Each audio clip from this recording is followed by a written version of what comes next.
ಬೆಂಗಳೂರಿನಲ್ಲಿ ನಾನು ಬೆಂಗಳೂರು ಮಿನಿಸ್ಟರ್ ಆಗಿದ್ದಾಗ ಎಲ್ಲ ಶಾಸಕರನ್ನೆಲ್ಲ ಕರೆಸಿದ್ದೆ. ಬಿಜೆಪಿ, ಜನತಾದಳ, ಕಾಂಗ್ರೆಸ್ ಪಾರ್ಟಿ ಎಲ್ಲ ಶಾಸಕರನ್ನೆಲ್ಲ ಕರೆಸಿದ್ದೆ. ಕರೆಸಿ ಬೀದಿ ವ್ಯಾಪಾರಿಗಳ ಬಗ್ಗೆ ಚರ್ಚೆ ಮಾಡಿದ್ದು. ಎಲ್ಲರ ಅಭಿಪ್ರಾಯ ಒಗ್ಗಟ್ಟಿನಿಂದ ಬೀದಿ ವ್ಯಾಪಾರಿಗಳನ್ನೆಲ್ಲ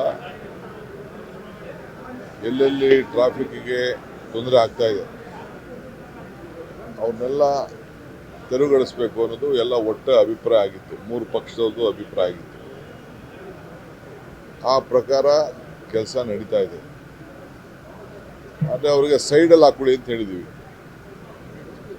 ಆಮೇಲೆ ಸುಮಾರು 60,000 ಜನ ನಾವೊಂದು ಸರ್ವೆ ಮಾಡಿಸಿದ್ದೆ.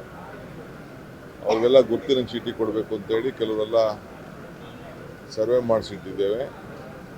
ಒಂದು 30,000 ಜನ ತಳ್ಳ ಗಾಡಿಗೆ ವಿವಿಧ ರೀತಿ ವಾಹನಕ್ಕೆಲ್ಲ ಅರ್ಜಿ ಹಾಕೊಂಡಿದ್ದಾರೆ. ಅದು ಕೂಡ ಈಗ ಟೆಂಡರ್ ಕರೆದು ಅವ್ರಿಗೆಲ್ಲ ನಾವು ತ್ರಿಚಕ್ರ ವಾಹನಗಳನ್ನು ಕೊಡಲಿಕ್ಕೆ ಆಲ್ರೆಡಿ ಎಲ್ಲ ವಾಹನಗಳನ್ನೆಲ್ಲ ತರಿಸ ನೋಡಿದ್ದೇನೆ.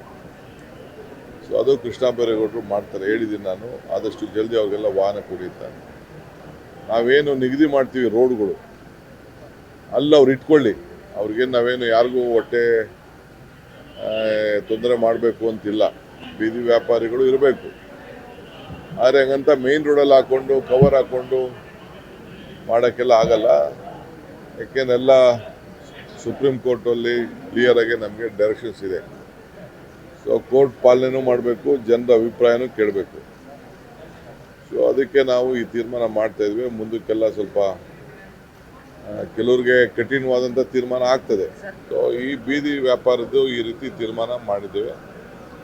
ಇವತ್ತು ನಾನು ಏನೇನು ನಮ್ಮ ಕೃಷ್ಣ ಬೈರೇಗೌಡರು ಕಾರ್ಯರೂಪ ಮಾಡಿದ್ದಾರೆ, ಇದು ಅವರೊಬ್ಬರ ಮೇಲೆ ಬಿಡುವಂಥ ಪ್ರಶ್ನೆ ಅಲ್ಲ. ಇದು ಇಡೀ ಎಲ್ಲ ಶಾಸಕರು, ಬೆಂಗಳೂರು ಶಾಸಕರೆಲ್ಲ ಸೇರಿ ನಾವು ಪೊಲೀಸ್ ಅಧಿಕಾರಿಗಳ ಹತ್ರ ಕೂಡ ಚರ್ಚೆ ಮಾಡಿ ಈ ತೀರ್ಮಾನವನ್ನು ಕೈಗೊಂಡಿದ್ದೇವೆ.